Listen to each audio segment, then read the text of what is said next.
Di ruang megah Istana Kepresidenan Jakarta, Presiden Indonesia Prabowo Subianto duduk tegap, menatap CEO Rosan Ruslani yang tampak sedikit gelisah di hadapannya, sementara berkas-berkas tebal berisi nama-nama calon pengurus dan antara tergeletak di meja. Dengan suara tegas yang membuat ruangan seakan bergetar, Prabowo menyatakan bahwa tidak boleh ada orang titipan dalam pengelolaan badan investasi ini, dan mendadak udara di ruangan terasa lebih berat. Rosan, yang sudah menghabiskan berhari-hari menyusun daftar nama dengan berbagai pertimbangan, menelan ludahnya dalam-dalam, karena dia tahu pasti ada beberapa nama yang dititipkan oleh pihak-pihak berkepentingan. Namun, alih-alih menyusun narasi pembelaan yang rumit, ia hanya mengangguk cepat, seolah itu keputusan paling masuk akal yang pernah ia dengar seumur hidupnya. Meski di dalam hati mungkin ada perhitungan politik yang mulai runtuh. Sejumlah menteri yang hadir dalam pertemuan itu diam seribu bahasa, mencoba menyembunyikan ekspresi mereka, meski beberapa terlihat sesekali melirik satu sama lain, seakan berharap ada yang berani mengajukan pertanyaan bagaimana kalau nama-nama tertentu tetap harus masuk. Tidak ada jawaban, tidak ada protes, hanya ketegangan yang menggantung di udara, sementara Prabowo menutup pertemuan dengan satu perintah singkat yang menggema, pilih yang terbaik, dan jangan pernah main-main dengan ini. Begitulah awal dari kisah ini, yang seharusnya sederhana, namun dalam hitungan jam mulai berubah menjadi saga politik yang membuat beberapa pihak mulai menghitung ulang langkah mereka. Di luar ruangan istana, desas-desus mulai menyebar dengan kecepatan cahaya, dan di berbagai sudut pertemuan tidak resmi, orang-orang yang merasa punya jatah kursi mulai mengeluarkan segala teori konspirasi terbaik mereka. Salah satu pejabat senior yang namanya enggan disebutkan menyelipkan pertanyaan ke rekan sesama elit. Jadi ini serius, gak ada jalur belakang sama sekali, dengan nada yang lebih mirip seseorang baru saja kehilangan warisan keluarga. Sementara itu, di berbagai grup WhatsApp eksklusif, perdebatan pecah antara mereka yang memuji langkah Prabowo sebagai tindakan revolusioner dan mereka yang merasa bahwa ini adalah pukulan telak bagi sistem yang sudah tertata rapi sejak dulu. Beberapa tokoh yang biasa melenggang santai ke posisi strategis tanpa banyak hambatan kini tampak lebih sibuk dari biasanya, dengan telepon yang tak henti berdering dan jadwal pertemuan mendadak meningkat secara drastis. Gini aja, kita uji dulu, nanti nama kita masuk atau enggak, celetuk seseorang dengan nada bercanda di sebuah meja pertemuan. Namun candaannya itu justru membuat semua yang mendengar tersentak. Sebagian yang mendukung transparansi ini mulai membanggakan diri secara berlebihan, seakan-akan era baru telah dimulai dan korupsi telah musnah dalam semalam, padahal daftar nama belum diumumkan sama sekali. Namun, di tengah kekacauan kecil ini, ada satu fakta yang tak terbantahkan. Prabowo baru saja mengguncang kebiasaan lama yang selama ini dianggap sebagai keniscayaan dalam sistem birokrasi. Dengan segunung dokumen dan CV kandidat di tangannya, Rosan kembali ke kantornya dengan langkah yang lebih berat dari biasanya, karena beban memilih nama-nama ini bukan sekadar teknis, tapi juga politis. Setiap lembar CV yang ia baca terasa seperti sebuah ranjau darat, karena di balik nama-nama yang terlihat profesional, selalu ada sejarah, hubungan, dan kepentingan yang menyertainya. Ia menggelar rapat darurat dengan timnya, menyampaikan pesan Prabowo secara lugas, dan dalam hitungan menit, ruangan itu berubah menjadi arena diskusi sengit tentang bagaimana menafsirkan kata terbaik tanpa membuat masalah baru. Beberapa nama yang selama ini dianggap pasti masuk mulai dicoret, dan keputusan ini langsung terasa seperti ledakan di kalangan tertentu yang sejak lama sudah memperkirakan siapa yang akan duduk di kursi empuk dan antara. Tim Rosan, yang awalnya hanya berpikir soal rekam jejak dan kompetensi, kini juga harus menghadapi pertanyaan politis yang lebih sulit, bagaimana memastikan integritas tanpa memicu gejolak besar di belakang layar. Namun, Rosan sadar bahwa keputusan ini bukan hanya soal siapa yang masuk atau tidak, tetapi soal bagaimana sejarah akan mencatat momen ini, apakah sebagai awal era transparansi, atau sekadar sandiwara politik yang berakhir seperti biasa. Dengan perasaan campur aduk, ia menatap daftar yang mulai menyusut, sambil bertanya dalam hati, apakah ini benar-benar akhir dari era orang titipan, atau hanya ilusi sesaat. Sementara Rosan sibuk dengan seleksi nama, telepon di kantornya mulai berbunyi lebih sering dari biasanya, dan hampir semua panggilan datang dari nomor-nomor yang tidak bisa diabaikan begitu saja. Seorang petinggi dari sektor keuangan menelepon dengan nada santai tapi berisi ancaman terselubung, menyarankan agar keseimbangan tetap dijaga, karena bagaimanapun juga, ada kepentingan nasional yang harus diperhitungkan. Sementara itu, seorang mantan pejabat yang dulunya punya pengaruh besar dalam pengelolaan investasi menyampaikan pesan lewat perantara, bahwa ada banyak orang kecewa dengan keputusan ini, dan kecewa biasanya berarti berbahaya. Di sisi lain, kelompok yang mendukung transparansi mulai membangun narasi kemenangan, menganggap ini sebagai babak baru dalam sistem meritokrasi, meski dalam hati mereka juga masih sedikit ragu apakah ini akan benar-benar bertahan. Beberapa pengamat mulai menulis opini di media, memuji langkah Prabowo, tetapi juga melempar pertanyaan tajam, benarkah ini seleksi yang murni atau hanya permainan politik tingkat tinggi? Di tengah semua kekacauan ini, Prabowo tetap tenang, tidak banyak bicara, hanya sesekali bertanya kepada Rosan, sudah dapat nama-nama terbaik dengan nada yang tidak mengizinkan jawaban selainnya. Dan dengan itu, saga ini terus bergulir, membawa serta ketidakpastian, ketegangan, dan tentu saja, drama politik yang membuat publik semakin penasaran akan seperti apa akhir dari kisah ini. Di sudut-sudut pertemuan eksklusif, para pengamat politik mulai menyadari keanehan yang terjadi, sebab beberapa nama yang sebelumnya hampir pasti masuk daftar pengurus Danantara kini tiba-tiba menghilang tanpa jejak. Seorang eksekutif senior yang biasa mendapat jalur mudah ke jabatan strategis mengeluh kepada koleganya di sebuah restoran mewah Jakarta. Nama gue tiba-tiba gak ada, ini beneran atau cuma drama, dengan ekspresi setengah bingung setengah marah. Beberapa tokoh yang punya garansi dari elit tertentu mulai bergerak, menghubungi semua kontak berpengaruh mereka, berharap ada celah yang bisa dimanfaatkan untuk memastikan tempat mereka tetap aman. Namun, ketika pesan mereka sampai ke Rosan, jawaban yang diberikan tetap sama, tidak ada titipan. Tidak ada negosiasi, hanya orang-orang terbaik yang akan mengisi posisi strategis ini. Hal ini membuat beberapa pihak semakin gelisah, karena jika pola ini terus berlanjut, berarti ada perubahan besar yang sedang terjadi di tubuh birokrasi, dan itu adalah mimpi buruk bagi mereka yang terbiasa dengan permainan lama. Seorang anggota parlemen yang namanya pernah disebut-sebut sebagai salah satu calon mendadak meredam ambisinya, menghindari wawancara dengan media, dan memilih untuk bersikap netral, tanda bahwa ia sudah mulai membaca arah angin. Di tengah semua ini, publik semakin penasaran, karena jika benar tak ada titipan dalam Danantara, maka ini bisa menjadi reformasi terbesar yang pernah terjadi dalam dunia investasi nasional. Di dalam kantor pusat Danantara, rapat-rapat semakin intens dan seringkali berakhir tanpa kesepakatan yang mudah, karena setiap nama yang lolos seleksi harus benar-benar diuji dari segala aspek. Beberapa anggota tim Rosan mulai kelelahan dengan tekanan yang datang dari berbagai arah, karena mereka tidak hanya harus memastikan kompetensi para kandidat, tetapi juga menangki segala bentuk intervensi yang mencoba masuk. Ini baru pemilihan pengurus badan investasi, bukan kabinet, tapi tekanannya sudah begini, celetuk salah satu anggota tim dengan wajah lelah, sambil menatap layar laptop yang penuh dengan daftar nama yang harus diverifikasi ulang.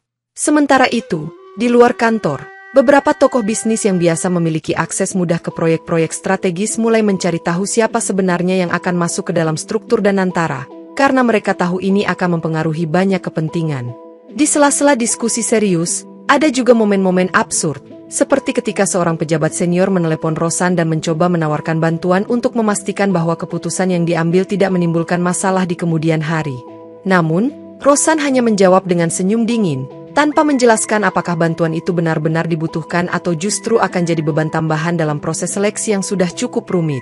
Di sisi lain, Prabowo tetap tenang, sesekali mengawasi perkembangan tanpa banyak bicara, tetapi semua orang di lingkaran dalam tahu bahwa sikap diamnya itu adalah bentuk ketegasan yang tidak bisa dianggap enteng.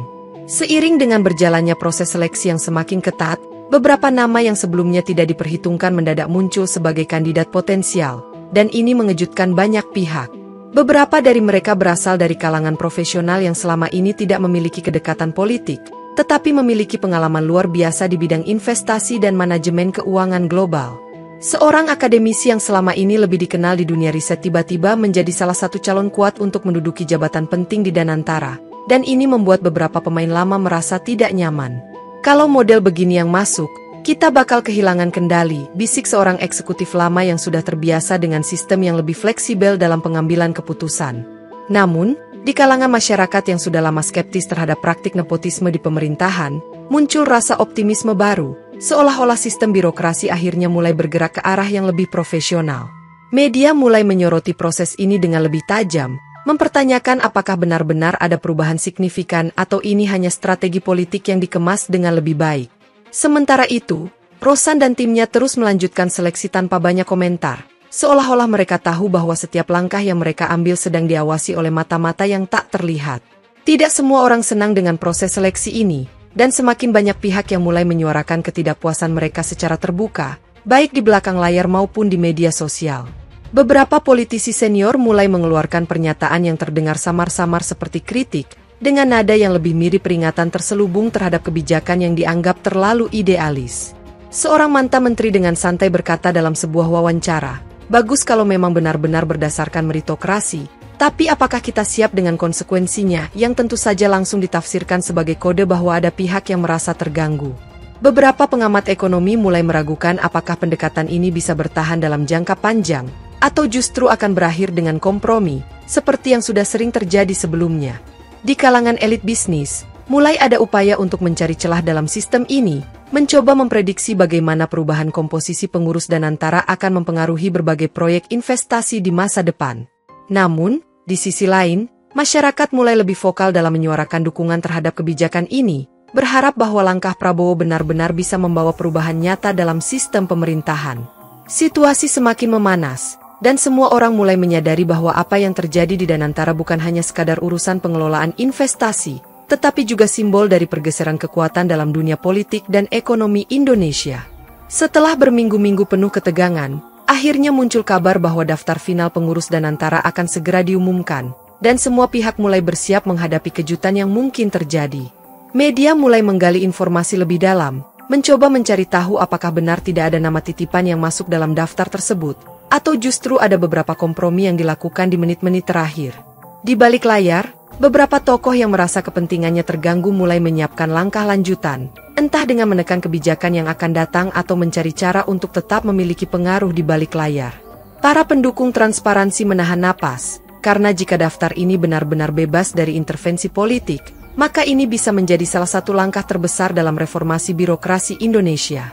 Namun, ada juga yang masih skeptis, bertanya-tanya apakah perubahan ini benar-benar terjadi atau hanya tampak bagus di permukaan tetapi tetap memiliki unsur kepentingan di dalamnya. Prabowo tetap tenang, tidak banyak memberikan pernyataan, tetapi semua orang tahu bahwa keputusan ini akan menjadi salah satu momen yang menentukan bagaimana kepemimpinannya akan diingat di masa depan. Dengan daftar nama yang hampir final dan publik yang semakin penasaran, semua mata kini tertuju pada satu hal. Apakah Danantara benar-benar akan menjadi badan investasi yang bersih dari kepentingan politik, atau justru menjadi panggung baru bagi permainan yang sama dengan wajah yang berbeda? Ketika daftar pengurus Danantara akhirnya diumumkan, banyak yang terkejut melihat beberapa nama yang tidak pernah diperhitungkan sebelumnya, sementara beberapa nama langganan kekuasaan justru menghilang dari radar. Media sosial langsung meledak dengan berbagai spekulasi, mulai dari pujian atas keberanian Prabowo hingga teori konspirasi bahwa ini hanya strategi untuk menutupi kepentingan yang lebih besar.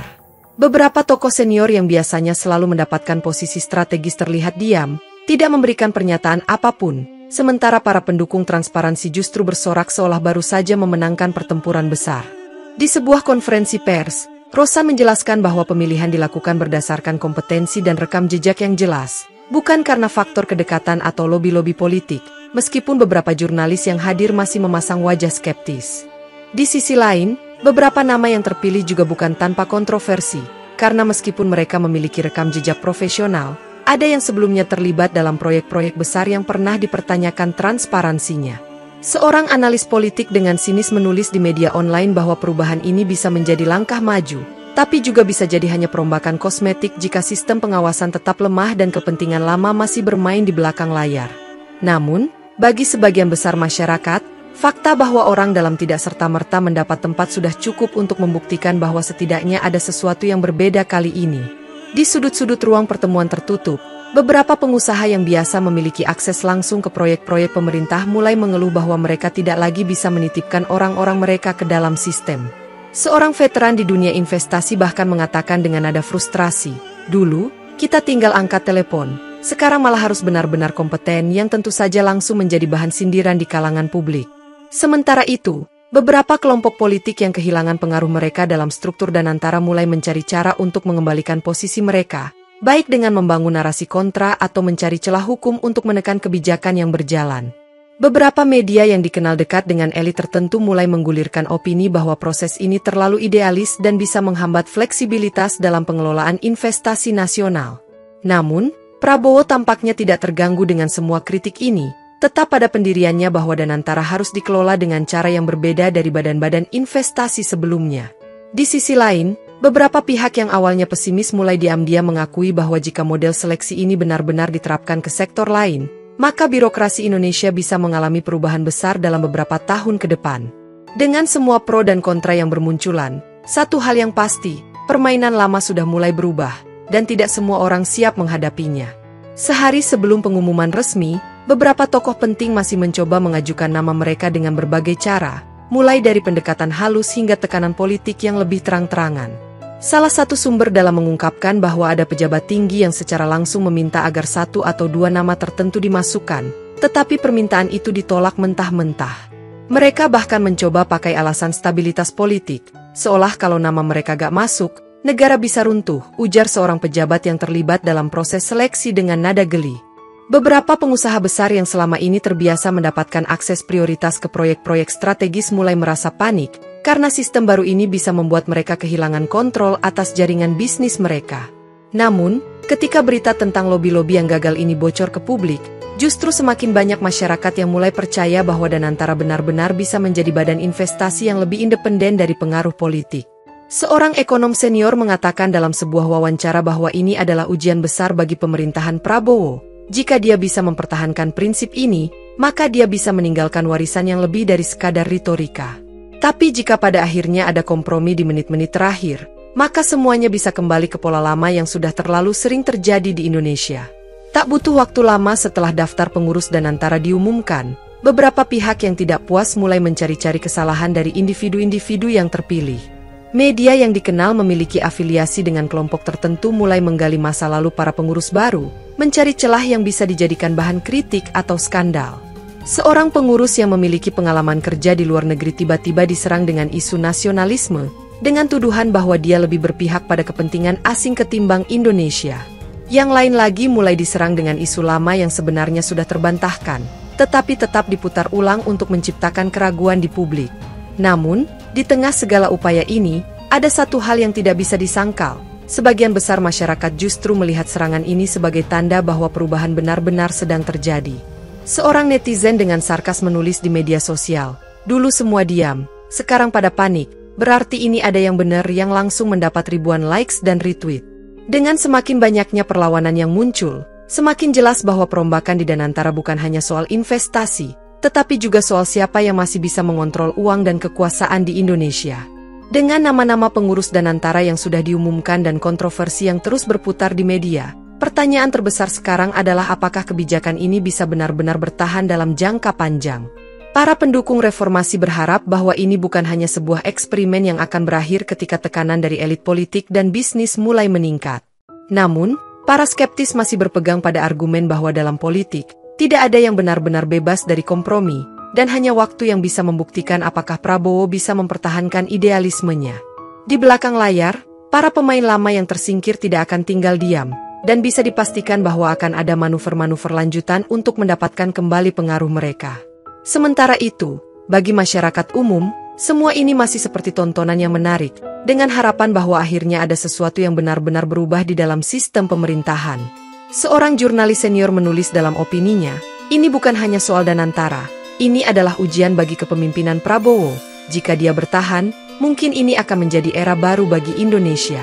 Namun, jika sistem lama kembali mengambil alih, maka semuanya akan kembali menjadi cerita lama, hanya dengan nama dan wajah yang berbeda."